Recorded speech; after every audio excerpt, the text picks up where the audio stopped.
So today I am going to discuss about higher secondary final year students, and that is about security in the contemporary world. For some domestic problem, I was unable to upload video for few days, but from today onwards I will try to include the videos again.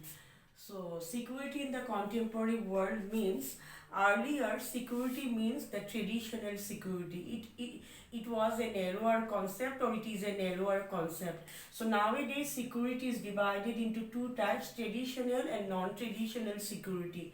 So far as traditional security is concerned, it can be again divided into internal security and external security. That means, according to traditional security, those who are the believers of traditional security, they thought that the main responsibility or the main meaning of security is the protection of the state. So protection of the state and its people from internal disturbances as well as from external attack. Sometimes internal disturbances also take place in the country between various groups, various ethnic groups, between various parties, even between political parties, etc. And peace and tranquilities are disturbed in the country. So these are all internal security. The question of internal insecurity, and that can be maintained by the government. Then external security means to protect the country or protect the people from any foreign attack. If any foreign country attack or cross the boundary of a particular country and war took place, so in that case the question of external security arises. That means to give protection to the people from external aggression, etc. So far as if war took place, or if there is chance of war, then according to traditional security, there are three means to control the war or to face the war. What are these three means? Either you can surrender before your opponent.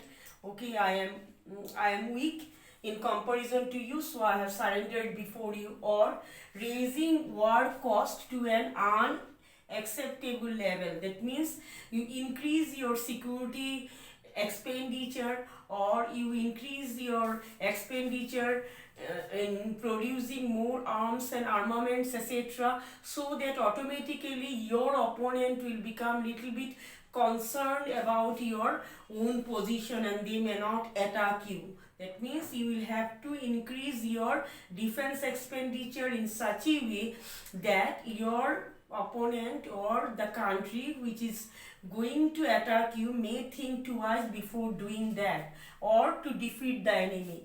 And if these two principles are not working, and if the war took place directly, okay, no matter, you should have to make yourself ready so that you can defeat that enemy country very easily. So these are three options before a particular country in case of traditional security. If war took place, either you surrender or you increase your defense expenditure, spend more and more money for producing arms and ammunition, or purchasing arms and ammunition, buying arms and ammunition from other countries, so that your opponent will become little bit tense before attacking you. Or otherwise, if the war took place, you try to defeat your opponents. Okay. So traditional security and cooperation. That means in case of traditional security, how to maintain security? There are three means to maintain security. These are disarmament, arms control, and confidence building. Disarmament means after a certain level you will have to cut your armaments, or you have to what I can say, decrease the amount of certain arms and ammunition, etc. And some number of disarmament act took place from First World War till now to control the armamentaries. Then arms control also means you should not spend huge amount of money for arms and ammunition. You should have to put a check on production of armaments or purchasing armaments, etc. all the countries, not only one country, all the countries, we follow this principle of disarmament, arms control, and confidence building. Means you should have to establish relation with other countries. Regional alliance may take place between various countries, and there may be a situation where most of the countries, they have created a situation of confidence, situation of trust, situation of faith, where there is less chance of attacking one country by another. So these are the means through which the security can be ensured in through traditional method: disarmament, arms control, and confidence building. So far as non-traditional security is concerned, non-traditional security is wider than that of traditional security. Non-traditional security include internal security, external security, or insecurity for internal disturbances, insecurity for external disturbances, as well as not only of the security of the state only, also the security of each and every individual. So every aspect of individual life where they are facing threat from anywhere, that should be protected. So that is non-traditional security. They may get threat from epidemic, they may get threat from poverty, they may get threat from migration, etc., etc.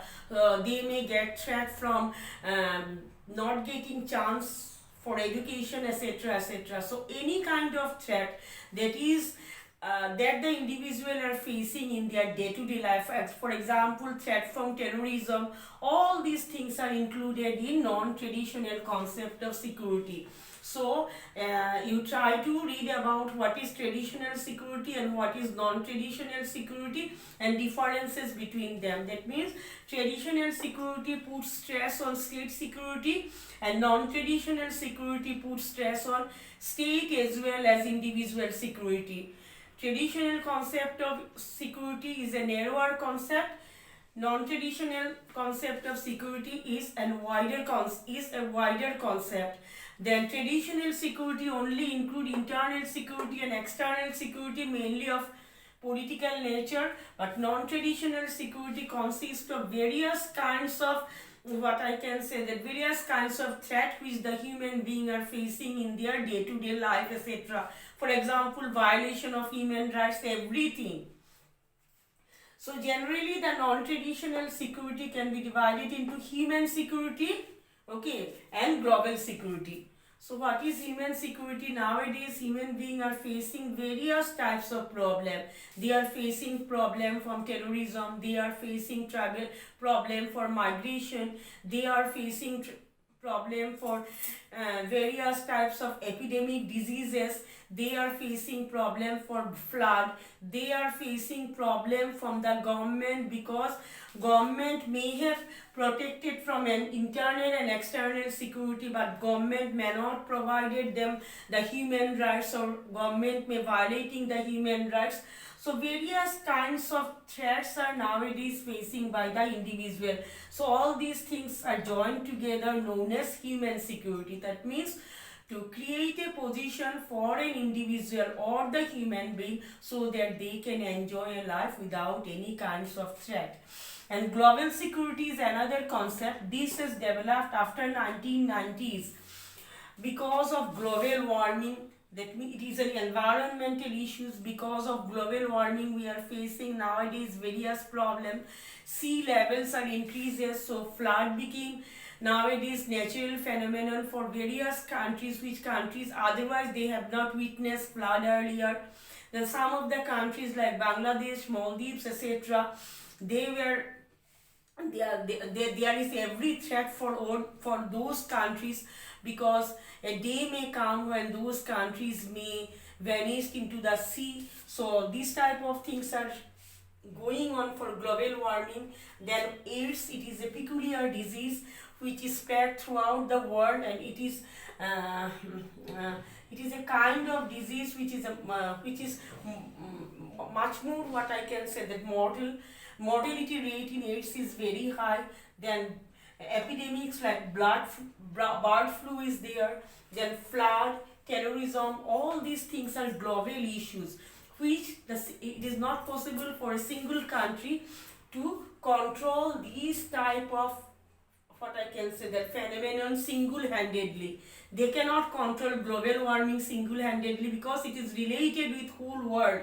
They cannot control AIDS, blood flu, flood, terrorism, etc. single-handedly. So where the global cooperation is needed, where the whole globe is suffering from same problems, these are known as global insecurity, and for them global security is nowadays very important. And nowadays new sources of threats are there. For example, terrorism. Earlier terrorism was regarded as a state issue. A country, it is facing the problem of terrorism, okay, it is his issue. No other country is bothered about that. But what happened when American Twin Tower was attacked by the terrorist group? After that time, America regarded terrorism as an international issue, as a global issue, and from that time terrorism is regarded as a global issue, and it is an important problem for most of the countries of the world. So this is also a case of insecurity for human being. Then human rights. Now what is human rights? Human rights are those rights which are very necessary for a particular person to lead a life of proper human being.